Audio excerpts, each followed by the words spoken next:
Bonsoir à toutes et à tous, ravi de vous retrouver dans 60 minutes pour comprendre comme tous les soirs et en direct. Nous sommes le vendredi 18 septembre 2015, nous sommes déjà à la 15e de 60 minutes pour comprendre. J'aimerais à cette occasion vraiment vous remercier de votre fidélité de plus en plus solide, notamment sur les réseaux sociaux. Et je vous inviterai ce soir, comme tous les soirs, car nous sommes en direct, à réagir, à nous envoyer vos tweets sur le hashtag 60MPC ou sur la page Facebook de Média TV. Vos réactions et questions nous permettront d'alimenter le débat.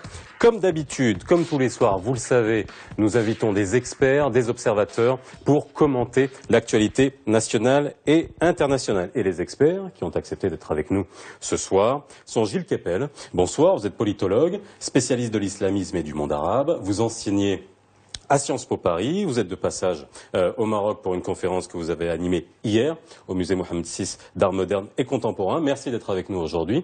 Gilles Kepel. Mohamed Benhamou, vous êtes un habitué de l'émission à présent. Merci d'être avec nous ce soir, président du Centre marocain des études stratégiques, et Abdallah Tourabi, un autre habitué, directeur de publication du magazine hebdomadaire Tel Quel. Ce matin même, un train Thalys reliant Paris à Amsterdam a été évacué à Rotterdam, après qu'un homme au comportement suspect se soit rué et enfermé vers les toilettes du train. Un homme finalement sans danger. La psychose de l'attentat en Europe est là, et bien là. À la veille de la visite officielle de François Hollande au Maroc, la coopération sécuritaire entre le Maroc et la France est plus que jamais au centre des attentions.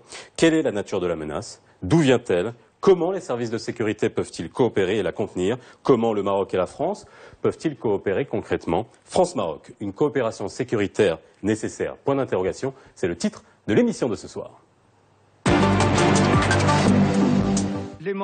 Une guerre menée sur tous les fronts. La lutte contre le terrorisme est au cœur des priorités de la France. Là où près de 2000 personnes sont impliquées dans des phénomènes de radicalisation ou dans des filières de recrutement des extrémistes. Selon le Centre national d'assistance et de prévention de la radicalisation, 4091 personnes seraient en train de développer des idées extrémistes. Un quart concerne les mineurs et 35% des femmes. Le 24 juin 2015, le Parlement français a adopté définitivement la loi sur le renseignement, un texte pour lutter de manière plus efficace contre le terrorisme. En réaction à l'attaque du Thalys menée le 21 août dernier, le gouvernement a pris de nouvelles mesures pour renforcer la sécurité dans les trains transfrontaliers et les TGV. Contrôle aléatoire des bagages, renforcement des patrouilles militaires, les autorités multiplient leurs plans d'action dans les gares. Le 13 juillet, les autorités françaises ont arrêté 4 jeunes soupçonnés de projeter l'attaque du camp militaire de Fort Béar. Les jeunes en question ont revendiqué leur engagement aux côtés de l'organisation État islamique. Le 26 juin, Yassine Salhi décapite son patron et brandit des drapeaux de Daesh. Il a même tenté de faire exploser l'usine Air Products en Isère. Le 19 avril, Sid Ahmed Ghellam, un étudiant algérien, est arrêté à Paris. Le jeune homme est soupçonné d'avoir tué une femme et préparé un attentat contre une église dans la banlieue sud de Paris. 2 mois plus tôt, et plus précisément le 3 février, Moussa Koulibaly a agressé 3 militaires devant un centre communautaire juif. Le 13 janvier, un extrémiste suspecté d'appartenir à une filière vers la Syrie est arrêté à Elbeuf. Le 9 janvier, Amédi Koulibaly prend en otage les clients et les employés d'un supermarché Cacher de Paris et tue 4 d'entre eux. Le 8 janvier, il tue une policière et blesse un agent municipal au sud de Paris. Le 7 janvier, les frères Chérif et Saïd Kouachi tuent 12 personnes au siège de l'hebdomadaire satirique Charlie Hebdo. Les 2 extrémistes sont tués 2 jours après par les forces de sécurité. En mars 2012, Mohamed Merah a perpétré des tueries à Toulouse et Montauban. Il a assassiné 7 personnes. L'année 1995, une année meurtrière en France. 8 attentats à la bombe ont fait 8 morts et environ 200 blessés. Les attentats ont été attribués au groupe islamique armé algérien, le GIA. Aujourd'hui, la France dispose de l'un des plus gros contingents de combattants au sein de Daesh. Il serait quelques 400 membres. Selon l'exécutif français, près de 200 d'entre eux sont revenus des zones de combat. La France devance le Royaume-Uni et l'Allemagne, mais elle vient derrière la Belgique et le Danemark. Les recrues se rendent en Irak et en Syrie via la Turquie, la principale porte d'entrée vers les zones de conflit. À l'Hexagone, le plan Vigipirate se maintient aujourd'hui à un niveau élevé. Il associe l'État, les collectivités collectivités territoriales et les citoyens. Un dispositif permanent de vigilance, de prévention et de protection qui remonte aux années 80. Après les attentats de janvier 2015 en France, les États membres de l'Union européenne se sont mobilisés davantage face au terrorisme. En mai dernier, les ministres des Affaires étrangères des pays du Conseil de l'Europe ont adopté un nouveau texte, un protocole additionnel à la Convention de l'institution pour la prévention du terrorisme. Alors, messieurs, vaste programme. C'est vrai que quand on regarde ce reportage, eh bien, on peut comprendre la psychose aujourd'hui. Depuis 1995, avec les attentats du RER Saint-Michel perpétrés par le GIA, jusqu'à 2012, avec l'explosion soudaine de cette vague et ces séquences d'attentats, comment on explique cette soudaine explosion d'attentats ? En fait, elle n'est pas si soudaine que ça. Votre reportage l'a pris en généalogie, c'est-à-dire en partant d'aujourd'hui jusqu'à ses origines. On peut refaire ça dans l'autre sens. C'est-à-dire, en fait, on a 3 phases successives de mouvements djihadistes. La première, c'est celle du djihad en Afghanistan, qui commence dans les années 80 et qui va se poursuivre en Algérie et en Égypte jusqu'en 97. Elle va faire tomber l'armée rouge, elle sera financée par la CIA, armée par la CIA et également financée par les pays du Golfe. Et ça donnera ensuite, dans tout l'esprit paranoïaque, de complot, etc., le fait que Ben Laden a été formé par la CIA. Certes, il a été aidé par elle à l'époque pour faire tomber l'Union soviétique, faire tomber l'armée rouge en Afghanistan, mais il a pris son indépendance. Et le problème, c'est que cette première phase de djihad, si elle réussit à se débarrasser du régime afghan, échoue aussi bien en Algérie en 97 avec les massacres de Ben Talha et de Raïs, que tout le monde se rappelle ici, et en Égypte avec les massacres du temple d'Hatchepsout à Luxor. Donc ensuite on a une deuxième phase. La deuxième phase, c'est celle de Ben Laden et d'Al-Qaïda. C'est Zawahiri, le penseur. La première phase, c'était un Palestinien qui s'appelait Abdallah Azzam, qui est mort en 89. Et qu'est-ce qu'ils disent? Ils disent, pendant la première phase, il y a eu une erreur. On a cru qu'on allait pouvoir frapper l'ennemi proche, dans leur esprit, c'est-à-dire les régimes apostats qui avaient abandonné l'islam selon eux d'Algérie et d'Égypte. Selon leur conception, et que les masses allaient les suivre. Les masses n'ont pas suivi. Elles se sont détachées de ces groupes à cause de l'extrême violence, notamment. Et donc, Ben Laden, Zawahiri changent complètement la focale. Ils disent, au lieu de s'attacher à combattre ce qu'on appelle en arabe l'adou al-qarib, c'est-à-dire l'ennemi proche, on va aller vers l'adou al-ba'id, c'est-à-dire l'ennemi lointain. Et cet ennemi lointain, pour eux, c'est les États-Unis. C'est l'attaque du 11 septembre, qui n'est pas destinée à détruire les États-Unis, ils ne sont pas complètement idiots, mais à montrer aux laquais des États-Unis dans leur esprit, c'est-à-dire les régimes arabes, que, au fond, leurs protecteurs sont faibles, et comme ça, pensent-ils, les masses vont avoir le courage de se soulever. Mais ça ne marche pas non plus. C'est le tournant de la communication pour le terrorisme. Exactement. Et donc c'est l'envahissement de l'espace médiatique, c'est-à-dire la prise en otage de l'espace médiatique, mais la différence avec aujourd'hui, c'est que ça passe par la télé. C'est Al Jazeera et les autres télés. On n'est pas encore dans l'ère des réseaux sociaux, si vous voulez. C'est la grande différence avec aujourd'hui. Et puis, après, Al-Qaïda espère que c'est l'invasion américaine de l'Irak qui va lui fournir une sorte d'Afghanistan bis contre les Américains. Ce qui ne marche pas non plus, puisqu'en Irak, c'est la guerre entre chiites et sunnites. Les gens d'Al-Qaïda tuent surtout des chiites, et ce seront les chiites appuyés par l'Iran qui vont finalement les éliminer. Et l'aventure des néoconservateurs américains en Irak, c'est étonnant, finalement livrera l'Irak à l'Iran.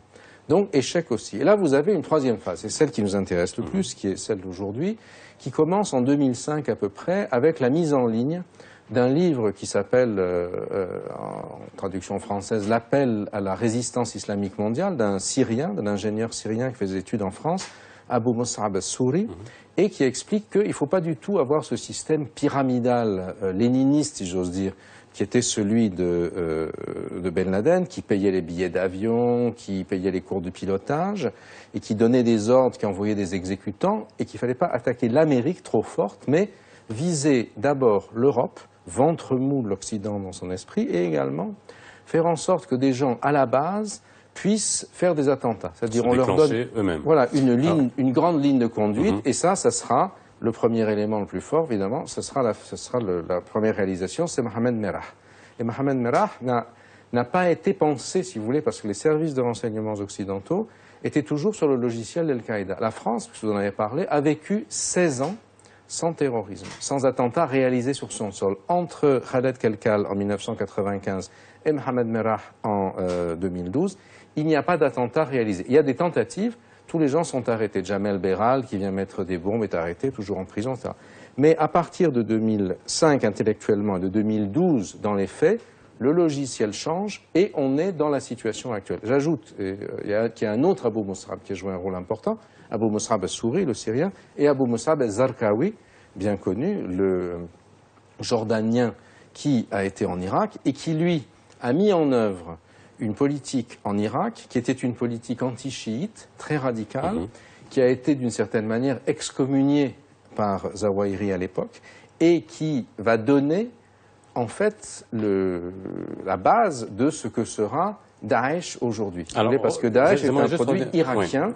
Oui. J'aimerais juste qu'on revienne, parce qu'après on verra vraiment toute la géopolitique du terrorisme. Mais aujourd'hui, sur le sol français, ce phénomène de loup solitaire, puisque finalement c'est ce qui est arrivé, avec un changement de mécanisme. Est-ce que ça, c'était vraiment un tournant avec l'attentat de On ne peut pas parler de loup solitaire, en fait, parce que en réalité, ce sont des individus qui ont été formés, non seulement sur les réseaux sociaux, comme on l'a dit, mais qui, Merah, par exemple, a été socialisé dans le milieu djihadiste du sud-ouest de la France, dans une communauté rurale, salafiste dans un village de l'Ariège qui s'appelle Artigat, où il y avait un cheikh syrien avec pas mal de convertis d'ailleurs. Donc son frère et sa sœur ont fréquenté une médressa salafiste du Caire, etc. Donc si vous voulez, ça n'est pas un loup solitaire. Ça n'est pas un exécutant au service d'une organisation léniniste. Ce que Souri appelle en arabe, il appelle ça Nizam la Tanzim, c'est-à-dire un système, un machin plat, réticulaire, et non pas une organisation, vous voyez. Mais en fait, tous ces gens, de Souri au dernier que vous avez mentionné, Sid Ahmed Urlam ou les autres, quand on suit leur histoire, ils ont toute une histoire de contact, de réseau. Ils sont allés en Turquie, ils ont vu un tel, ils ont été... Donc on a en fait une nébuleuse. Et petit à petit, toutes les pièces du puzzle sont en train de se mettre en place. Alors, Mohamed Mohammed, par rapport à l'idéologie qui est aujourd'hui, revenons juste pour qu'on essaie de comprendre à la genèse. L'idéologie, est-ce qu'elle a changé? Là, vous avez parlé de système, de hiérarchie qui change. L'idéologie qui est sous-jacente à ce terrorisme, est-ce qu'elle a changé? Elle a évolué. Elle a beaucoup évolué et je pense que d'ailleurs, dans certains cas, on parle même donc qu'est-ce qu'il y a réellement encore une idéologie. On voit que certains actes, et là donc peut-être rapidement avant d'aller sur cette piste, de revenir sur la notion et le concept de loup solitaire. Je pense qu'il faut cesser un petit peu d'avoir ce principe ou ce concept comme un concept qui existe. Nous sommes toujours face à ce qu'on peut appeler une cellule unitaire et non... Ça arrange certaines autorités de dire que ce sont des loups solitaires, en termes de communication, de dire c'est un loup solitaire, on ne peut rien faire, ou alors vraiment ils font partie d'une nébuleuse qui sont déclenchés à souhait. Dans tous les cas, donc jusqu'à présent, donc sur lesquels on a travaillé, on trouve toujours que ces gens-là, ils ont des contacts. À un moment ou à un autre, ils ont été dans un circuit. À un moment ou à un autre, donc ils ont eu un contact donc avec une tierce partie. Ce qui fait que la notion de loup solitaire aujourd'hui, donc est largement dépassé. Mais alors qu'est-ce qui fait que je prends Ayoub Al-Khazani par exemple, il a nié à un moment. Qu'est-ce qui explique que lorsqu'on on va faire un attentat, on revendique, là on nie? C'est pourquoi? C'est pour éviter qu'on démantèle une cellule qui existe, ou est-ce qu'il y a vraiment cette notion de loup solitaire qui existe? Abdullah Tourabi. Sur cette question, c'est peut-être aussi un moyen de défense. On l'a vu aussi au Maroc. C'était pendant l'attentat de Marrakech Argana. L'Osmani est revenu, l'auteur des attentats est revenu sur ces déclarations. Il dit non, je ne suis pas responsable de ces attentats. Alors, pour la question, on en parlait tout à l'heure, l'idéologie, je pense qu'il y a des spécialistes. C'est important, juste la revendication n'est plus nécessaire aujourd'hui? Notamment quand ils échouent. Oui. C'est-à-dire, par exemple, après les attentats de janvier en France, vous avez eu d'ailleurs une double revendication. Al-Qaïda dans la péninsule arabique a revendiqué au nom des frères Kouachi les attentats de Charlie Hebdo.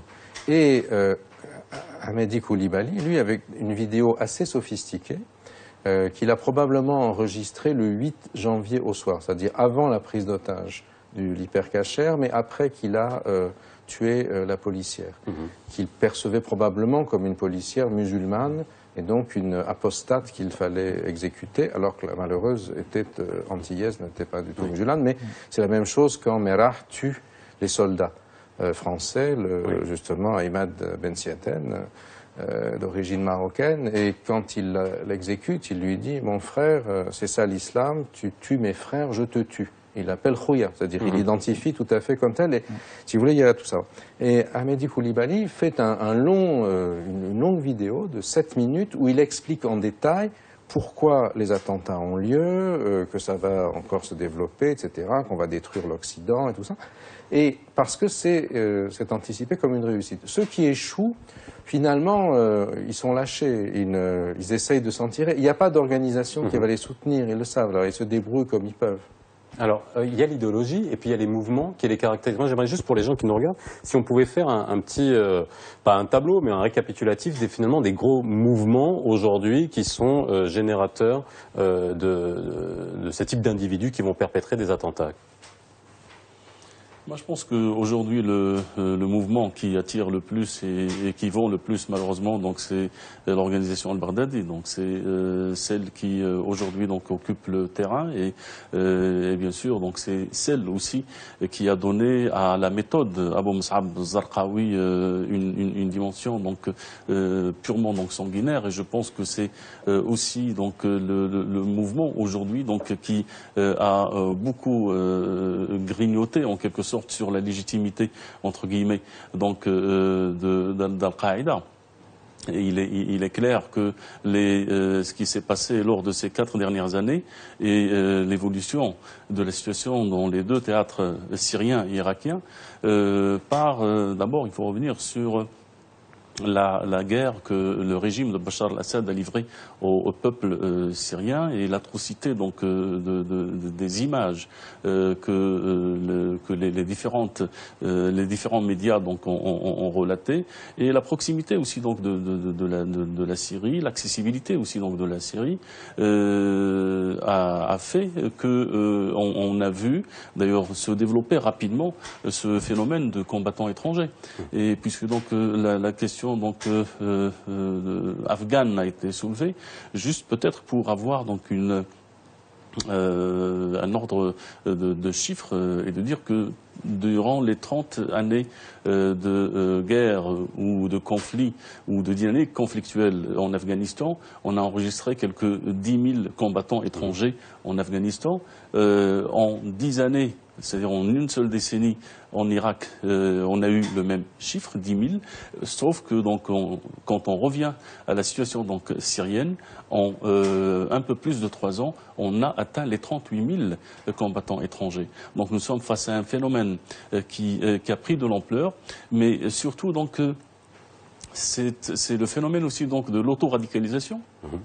Et aussi donc cette accélération dans ce processus de radicalisation. Alors justement, la radicalisation, cette accélération de la radicalisation, elle s'est fait comment et à partir de quand? Est-ce qu'on a vraiment un repère où on se dit il y a eu vraiment un repère chronologique qui nous dit cette radicalisation était mise en marche? La radicalisation a toujours existé, on le sait très bien, que ce soit pour le phénomène d'Al-Qaïda ou le phénomène de Daesh, c'est quelque chose qui a toujours existé. Maintenant, c'est les modes de radicalisation et les modes de recrutement qui ont complètement changé. Moi je me rappelle très bien le livre qu'avait écrit M. Keppel sur l'Égypte, où, par exemple, l'un des moyens de mobilisation, l'un des moyens d'embrigadement, c'est passé par les cassettes audio dans les années 80-90. Là, on est passé...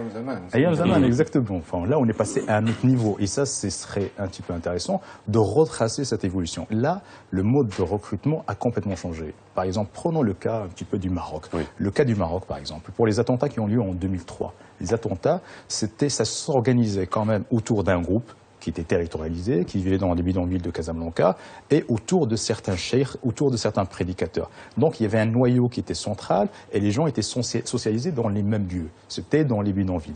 Là, il y a une transformation qui est en train de prendre position, celle d'un recrutement direct, c'est de face-to-face. C'est-à-dire même le modèle a changé. C'est-à-dire là, ils ont le moyen Daesh, par exemple, pour recruter, ils utilisent par exemple Facebook directement. On va directement voir quelqu'un qui va aller sur des pages, on entre en direct avec lui, on essaie de le convaincre. Il y a tellement d'arguments, ça, il faut revenir aussi à l'idéologie qui a changé quelque part, mais aussi il y a des fondements. Par exemple, il y a la question de l'islam est humilié, les musulmans sont humiliés, donc il faut riposter.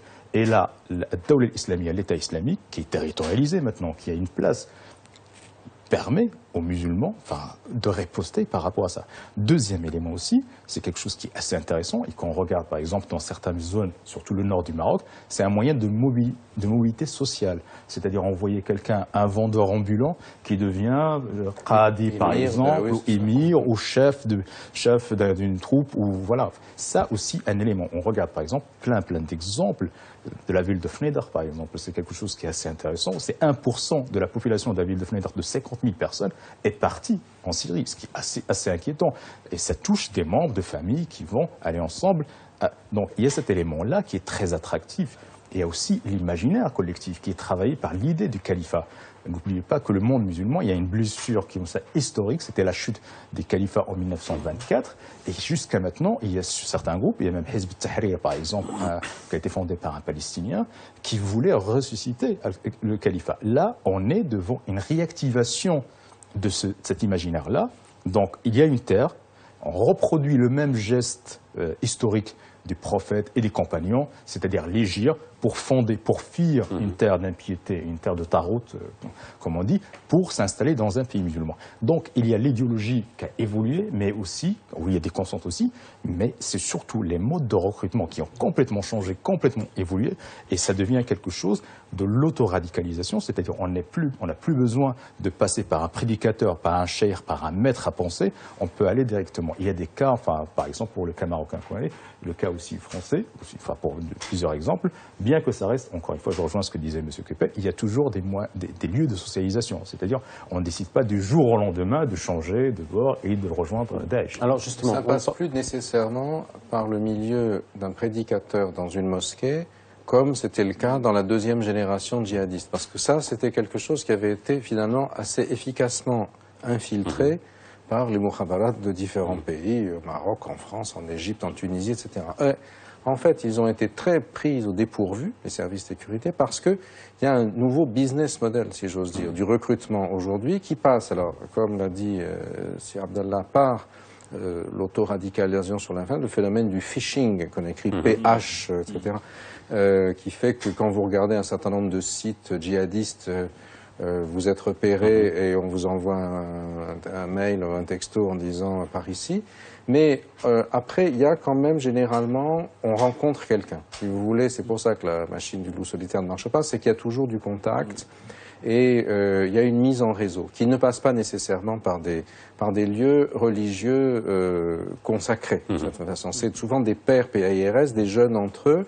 Et cette dimension de se projeter vers un monde meilleur est aussi très importante à comprendre. Ce qui est très frappant en France, et je rejoins ce que vous avez dit tout à l'heure sur l'explosion du nombre, nous avons, alors ça dépend, il y a différentes manières de compter, mais disons, le Centre interministériel de prévention de la délinquance en France compte à peu près 1600 personnes qui veulent aller, sont allées, reviennent, etc. Bon, ça vaut ce que ça vaut, ces chiffres. Mais surtout, ce qui est frappant là-dessus, c'est que vous avez 30% de ces gens qui sont des convertis. C'est-à-dire qu'ils ne sont pas des enfants d'immigrés musulmans, mais ce sont mes enfants, si j'ose dire, à moi, ou pas eux, mais qu'est-ce qui fait qu'ils vont être attirés par ça? Alors, ce n'est pas uniquement une explication sociale. C'est-à-dire, vous n'avez pas que des gens qui sont marchands, dealers au pied des tours, pas du tout. Il y en a, bien sûr, mais vous avez des fils de profs, de classe moyenne.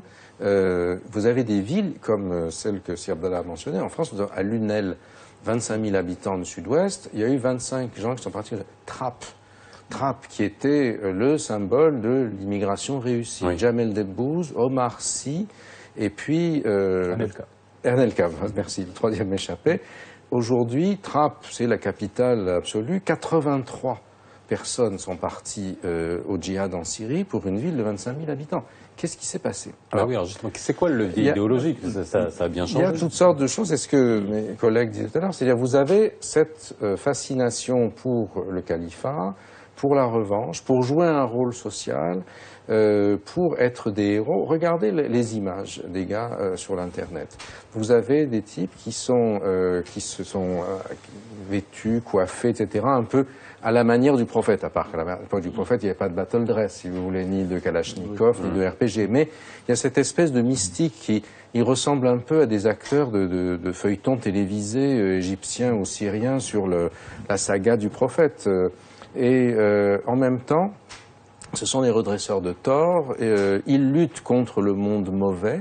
Et ce qui est très frappant en France, ou en Europe en tout cas, peut-être ici aussi je pense, c'est qu'ils ont raflé tout ce qui était les mouvements révolutionnaires antérieurs. C'est-à-dire, en France, vous avez d'anciennes personnes d'extrême gauche qui se sont converties pour aller là-dedans. Par exemple, aujourd'hui, quelqu'un comme Carlos vante le modèle Daesh en disant, eux, ils ont vraiment réussi à faire ce que moi, j'avais pas complètement réussi à faire. Et ça, c'est très frappant. Et en même temps aussi l'extrême droite.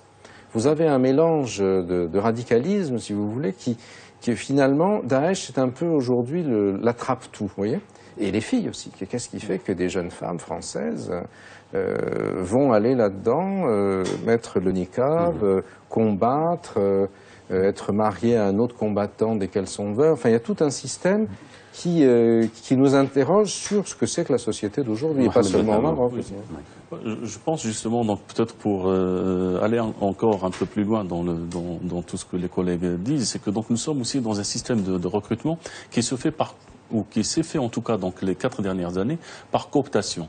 Donc et on l'a vu pour les premiers qui arrivaient en Syrie, on leur demandait immédiatement donc pour prouver qu'ils n'étaient pas juste des agents, donc on voyait de recruter 5 proches, frères, amis, etc. Donc c'est comme ça que on a pu développer donc tout un système viral, c'est ce qu'on trouve sur Internet, c'est la viralisation. Exactement. Et le deuxième élément qui me paraît peut-être donc important, c'est ce sentiment aussi donc de vengeance que beaucoup ont. Parce que donc bon, on est face à. Alors de vengeance par rapport à quoi? Gilles Kepel nous l'a bien dit. Il y a pas, ça vient pas de couches sociales. Bon, à part Trapp, dont on peut parler, même si ça ne joue pas que là-dessus. Je pense que ce qui caractérise aujourd'hui donc ces groupes, d'abord il n'y a plus de profil. On est presque dans une situation où chaque cas est un profil. Deuxièmement, donc le critère économique et social qui primait donc auparavant n'existe plus. On trouve pratiquement donc des profils complètement donc différents. La caractéristique de cette nouvelle vague, elle s'est féminisée. On retrouve pratiquement donc 3 générations de djihadistes entre les anciens d'Afghanistan, ceux il y a même des mineurs, donc des enfants et des mineurs. On trouve donc le caractère familial existe, des familles pratiquement donc le mari, l'épouse et les enfants ou les frères, etc. Camping-car même. Voilà, exactement. J'ai 2 qui sont partis en camping-car. Donc nous sommes donc face à un phénomène donc qui est complexe aujourd'hui et un phénomène aussi qui nous interpelle parce que donc bon comment ces gens ont eu cette facilité aussi donc pour accéder dans ce théâtre syrien et irakien. Et là donc il faut aussi donc parler un petit peu d'un rôle un peu ou du non-rôle joué par la Turquie qui a facilité donc l'entrée et le transit de ces éléments.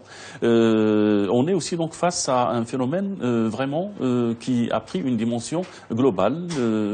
Quand on prend les nationalités, effectivement, donc on a parlé des 1600 Français, on parle des 1509 Marocains, donc 290 ont été tués, 270 sont rentrés. On pense aujourd'hui qu'en France, il y a quelque chose comme 500 personnes qui sont sur le point ou dans le processus donc de départ.